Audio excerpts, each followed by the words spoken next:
Hello everyone, welcome back to SSB crack exams. मैं हूं राधा और आज का सेशन काफी स्पेशल होने जा रहा है क्योंकि बहुत कैंडिडेट्स के मन में जो ये सवाल रहता है कि प्रेपोजिशंस क्या है, कितने टाइप के प्रेपोजिशंस है, कौन से जगह पे, कौन से कॉन्टेक्स्ट पे हम लोग यूज करेंगे ये प्रेपोजिशंस, इसमें बहुत कैंडिडेट्स को जो है क्लैरिटी नहीं रहती। So in today's session, I thought to make it a bit special by telling you how you can use prepositions correctly and properly in an English sentence, right? As a defense aspirant who's going to take up the upcoming defense examinations, आपको सिर्फ ये जानना ही important नहीं है कि preposition sentence में कैसे use करते हैं। In fact, इस topic पे based करके यानी prepositions के topic पे based करके ही बहुत सारे questions आते हैं from spotting errors, from fill in the blanks, from prepositions and determiners topics and so on। तो इस सेशन को बिल्कुल लास्ट तक आपको देखना पड़ेगा, उसके बाद ही आपकी जो मन में डाउट है वो बिल्कुल सॉल्व हो जाएगा, वो क्लियर हो जाएगा और आपको पता चलेगा व्हाट प्रेपोजिशंस टू यूज। और अगर आपको कोई ऐसे सेंटेंस में प्रेपोजिशन एरर दिखाई दे तो आप इजीली उसको आइडेंटिफाई कर पाओगे।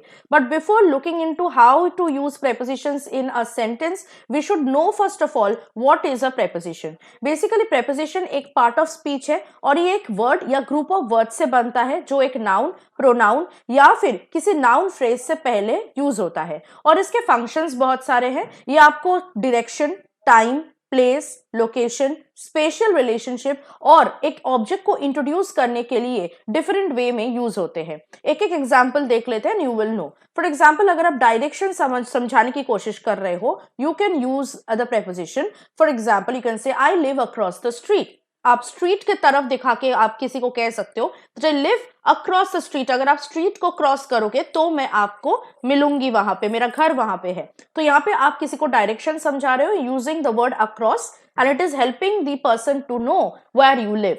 सिमिलरली अगर आप टाइम की बात करोगे तो you can say I quit my job after 1 week. एक हफ्ते के बाद ही मैं अपना जॉब क्विट कर दी थी। तो यहाँ पे आपको टाइम समझा जा रहा है, एक हफ्ते के बाद ही जॉब जो है उन्होंने क्विट किया था। So after here is a preposition talking about time. अगर आप प्लेस के बारे में बात करो, you can say I have a blind date at the coffee house.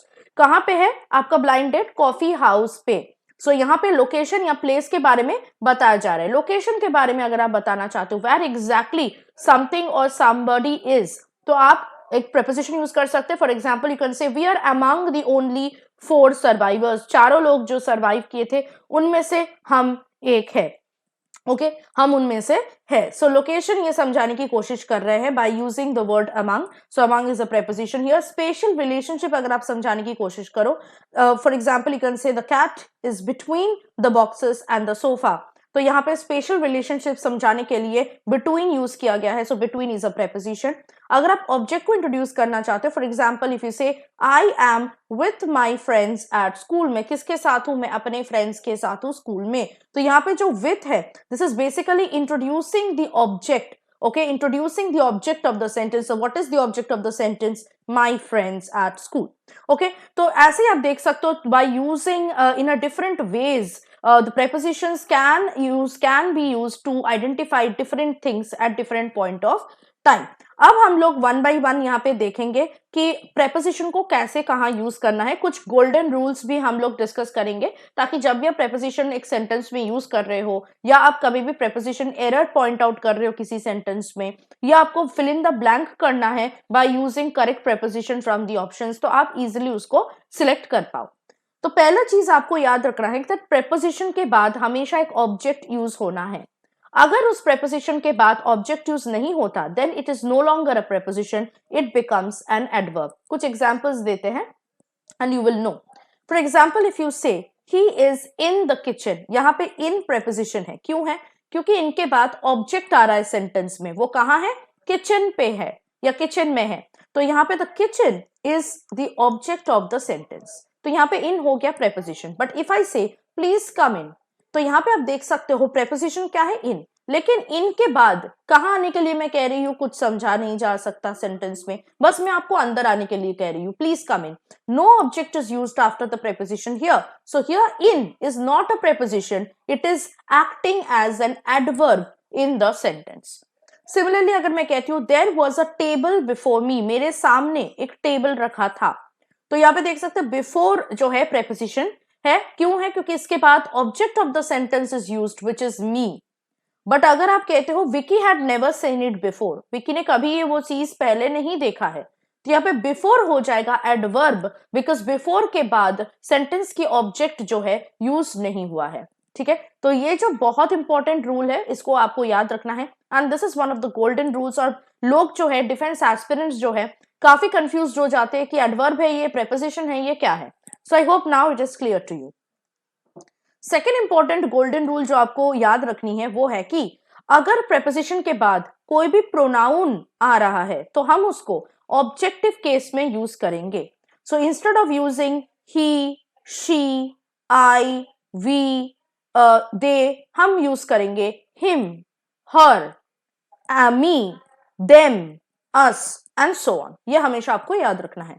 So instead of saying the secret is between you and I, ये गलत है क्योंकि I is in subjective case, okay, और बिटवीन है आपका प्रेपोजिशन, तो हमें क्या कहना है? The secret is between you and me, okay. Similarly if I say she got the gift from she, then it is wrong, it should be she got the gift from her. यहाँ पे मैंने थोड़ा सा आपको clarity के लिए बताया है फ्रॉम हर सिस्टर, ठीक है, ताकि आपको समझ में आ सके। Right?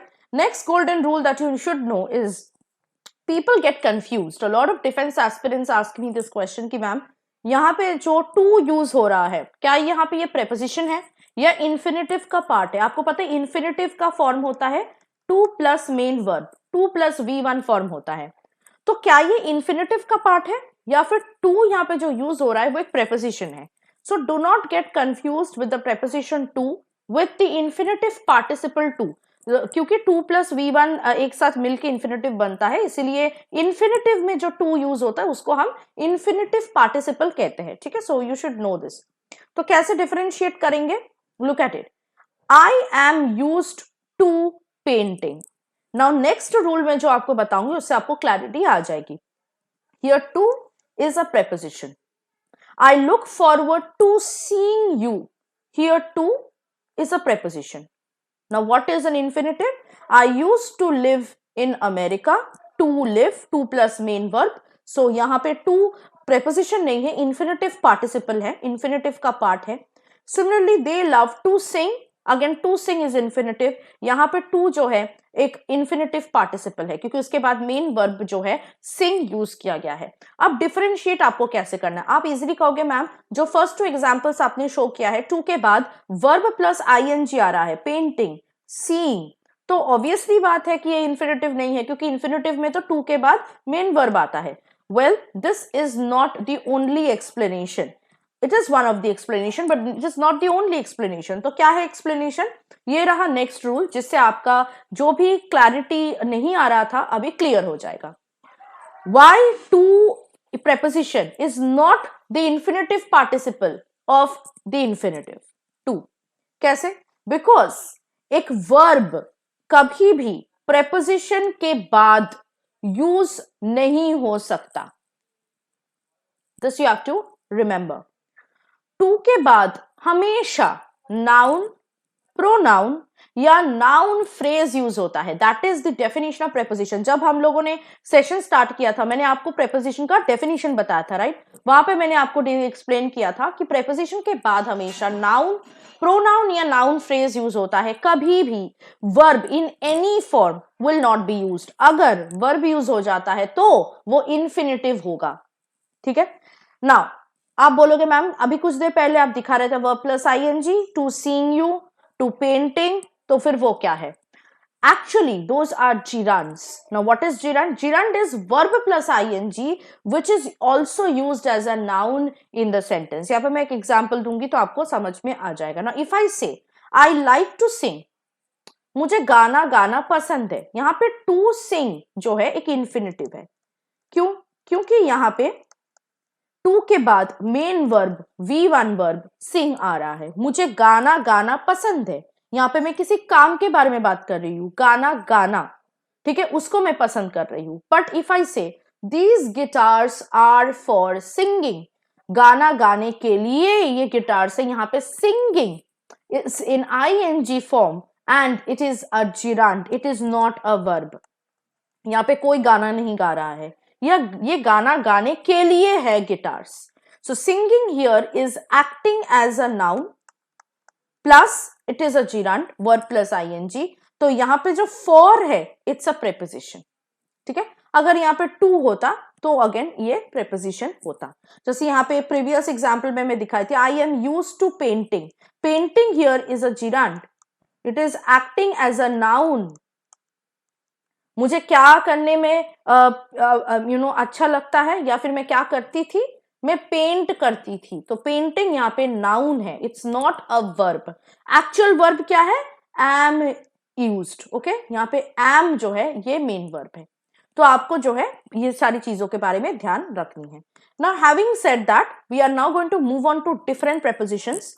आपको पता है there are different types of prepositions, like prepositions of time, preposition of place और location, preposition of directions and movement. तो यहाँ पे हम सारे प्रेपोजिशन के कैटेगरीज को लेंगे और उन कैटेगरीज में किस तरह के प्रेपोजिशन हम यूज करते हैं, कब यूज करते हैं, अब हम इसको जो है डिटेल में देखने की कोशिश करेंगे। स्टार्ट करते हैं प्रेपोजिशंस ऑफ डायरेक्शन से। तो इसके पहले आता है टू।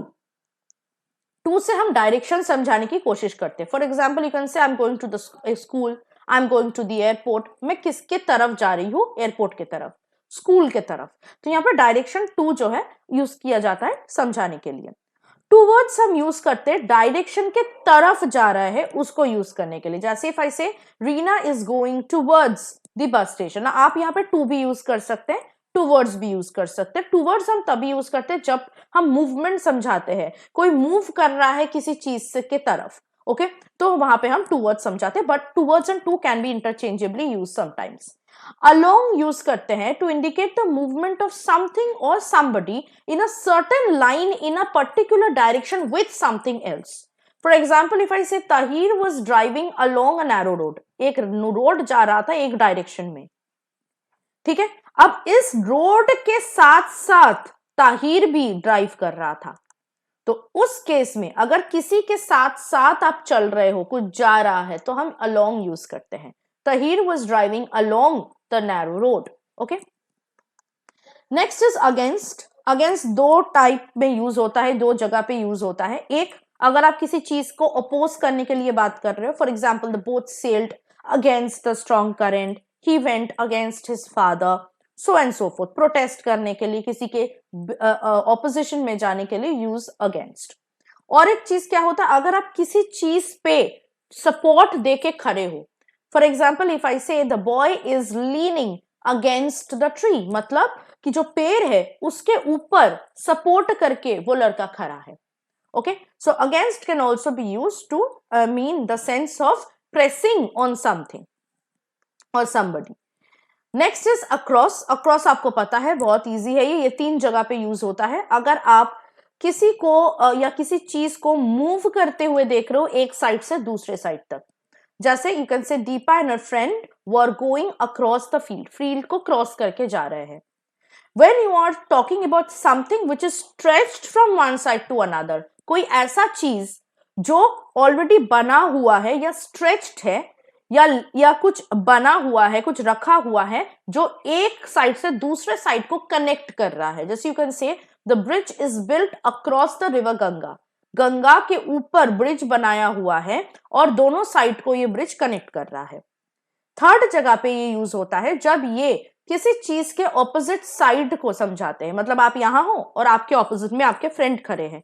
तो if you see that your friend and you wave him or wave at her or wave at him, you will say I waved at my friend who was sitting across the hall.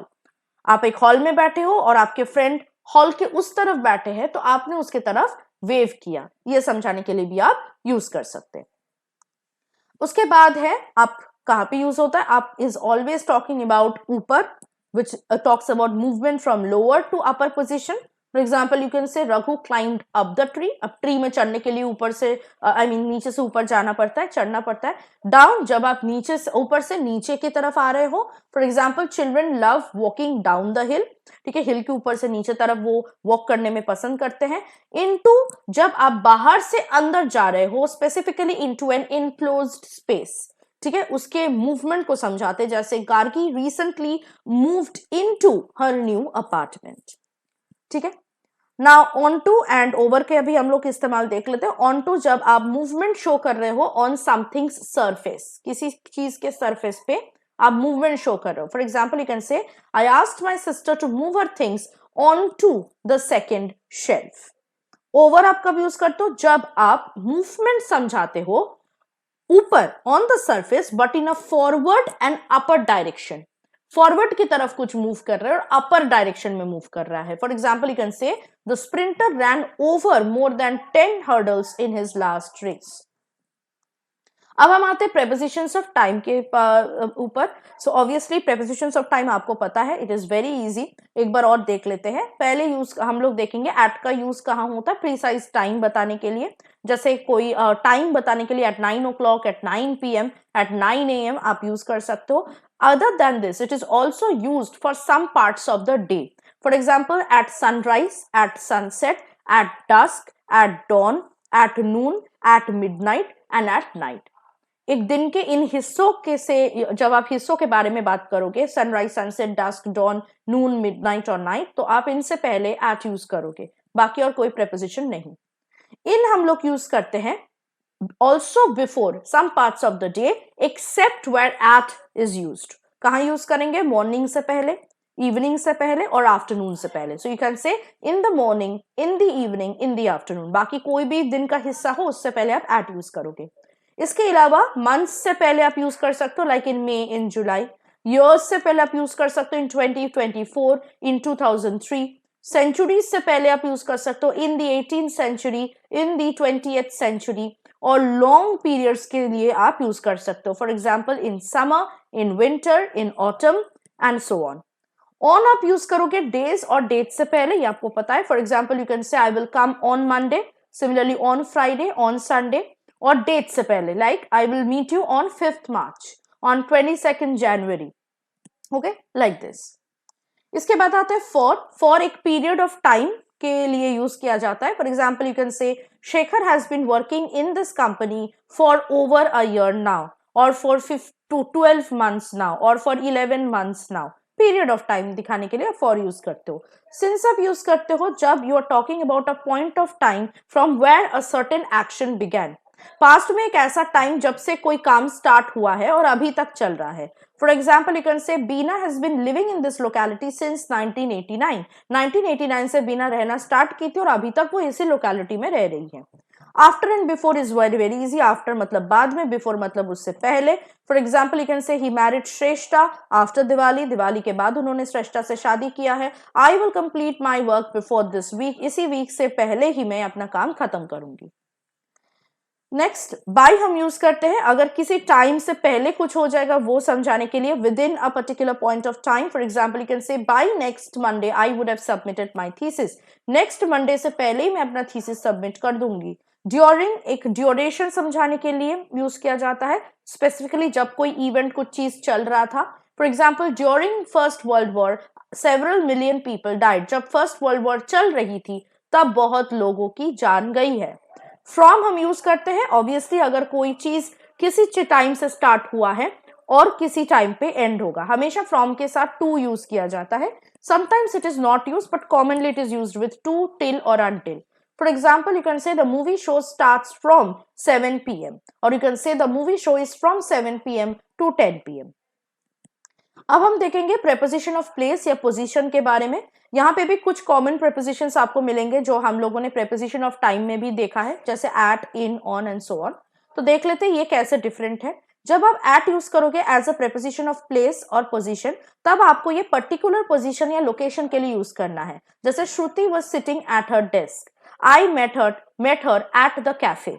तो particular place को denote करने के लिए आप at use करते हो। Eight आप किसी कंपनी या वर्क प्लेस के लिए भी यूज कर सकते हो। जैसे you can say there are more than 1 million people currently working at Apple, at Microsoft, at Google and so on. On हम यूज करते हैं जब we are talking about something happening on a surface. For example Ram left his phone on the table, table के ऊपर उन्होंने छोड़ा है। Similarly it is also used to refer to a place और position along a road or river and by a lake or by the sea। ये बहुत important है। For example Banaras is a city on the banks of the river Ganges. Okay, in Uttar Pradesh. तो किसी road या river के ऊपर, similarly अगर आप बोलते हो हम लोग बोट कर रहे हैं लेक पे, तो you will not say we are boating in the lake, we will say we are boating on a lake. Similarly on a river, on the sea, ये आपको यूज करना पड़ेगा फॉर वाटर सरफेस। किसी building के floor को refer करने के लिए आप ऑन यूज कर सकते हैं। For example, I live on 13th floor, I live on 4th floor and so on. और किसी इंसान के बारे में आप बात कर सकते हो जो कि एक पब्लिक मीन्स ऑफ ट्रांसपोर्ट से ट्रेवल कर रहा हो। For example, you can say Shobha was on the train when the mishap happened, और she was on the flight, she was on the bus, so and so forth. Next is in कहा use होता है? इन किसी बड़े जगह, large area को represent करते हैं। तो उसमें स्टेट आ सकता है, सिटी आ सकता है, आपका कंट्री आ सकता है, कॉन्टिनेंट्स आ सकते हैं। So you can say my aunt lives in Shimla, I live in India and so on. Similarly ये कोई कंपनी या वर्क प्लेस के बारे में बात करेगी only when it is referred to for its physical location. For example, आप ये कह सकते हो Lola works in an office in Gurugram. इस केस में आप एट यूज नहीं करोगे क्योंकि यहाँ पे फिजिकल लोकेशन के बारे में हम लोग फोकस कर रहे हैं। गुरुग्राम में एक ऑफिस में वो काम करती है। सिमिलरली अबव एंड बिलो भी हम यूज करते हैं फॉर प्रेपोजिशंस ऑफ प्लेस और पोजीशन। अबव हम यूज करते हैं for levels, below also for low levels, above for high levels. For example, you can say I M below 30, मैं 30 से नीचे हूं। Rehan's expenditure are above his income. Under and over भी बात करती है ऊपर और नीचे की, लेकिन वर्टिकल पोजीशन में। For example, I kept a box under your table, there is a lamp over your head. Between हम यूज करते हैं दो चीज या दो इंसान के बीच में कुछ है और कोई है, इसके बारे में। For example, I distributed the sweets equally between my sister and my brother. मैं अपने भाई और बहन के बीच में जो स्वीट्स है वो इक्वली डिस्ट्रीब्यूट किया है। तो दोनों है तो बिटवीन होगा। और एक चीज आपको पता होना चाहिए, अगर बहुत सारे लोगों में कुछ बट रहा है तो आप उसमें अमंग यूज कर सकते हैं। So I hope now that the prepositions usages is quite clear to you. अभी आप कहीं पे भी कोई भी एरर देख लो प्रेपोजिशंस के, तो आप गोल्डन रूल्स यूज करके वो एरर्स को पॉइंट आउट कर सकते हो, जो कि बहुत कॉमनली स्पॉटिंग एरर के टॉपिक से पूछा जाता है आपके डिफेंस कॉम्पिटेटिव एग्जाम में। सिमिलरली आपके डिफेंस कॉम्पिटेटिव एग्जाम में फिल इन द ब्लैंक्स भी आते हैं, जिसमें आपको करेक्ट प्रेपोजिशन चूज करना पड़ता है from the options given below. तो वहां पे भी आप करेक्टली प्रेपोजिशन को चूज कर पाओगे after looking into whatever prepositions I have discussed with you and I've told you its functions or where and how it is used. तो आपको आई होप पूरा क्लैरिटी आ चुका है एक सेंटेंस में कैसे प्रेपोजिशन यूज करना चाहिए, किस तरह आपको यूज करना चाहिए और कौन से रूल्स आपको फॉलो करना है when you are using these prepositions. अगर आपको इंग्लिश ग्रामर के बारे में ऐसे टिप्स ट्रिक्स को पढ़ना है, जानना है, तो आप हमारे एनडीए, सीडीएस और एफकेट 1 2024 के अपकमिंग एग्जाम्स के लिए जो लाइव क्लासेस चल रहे हैं उसमें जरूर ज्वाइन हो जाइए। इसमें आपको ज्यादा से ज्यादा इंग्लिश ग्रामर, सिर्फ इंग्लिश ग्रामर ही नहीं बाकी सब्जेक्ट्स के बारे में भी आपको पूरी जानकारी मिलेगी। That will really help you to crack your upcoming examinations. If you are planning to take up any other exam, we have courses also for that available through our app. तो आपको हमारे ऐप डाउनलोड करना है और जो भी exam के लिए आप प्रिपेयर करना चाहते हो उसके कोर्स को आपको एनरोल करना है। एनरोलमेंट के वक्त वॉरियर 10 का कोड जरूर यूज करना है ताकि आपको हर कोर्स में 10% का डिस्काउंट फ्लैट मिल सके। So I hope the session was useful for you. I would see you next with something more useful and helpful for your upcoming defense competitive exams. Till then, stay tuned with us and always stay positive and motivated. Jai Hind. अगर आप एक defence aspirant हैं और SSB interview, NDA, CDS, एफकेट जैसे exams के लिए prepare कर रहे हैं तो आप एसएसबी क्रैक एग्जाम्स के कोर्स को चेक करना ना भूलें। आप हमारी लर्निंग एप्लीकेशन को गूगल प्ले स्टोर से भी डाउनलोड कर सकते हैं।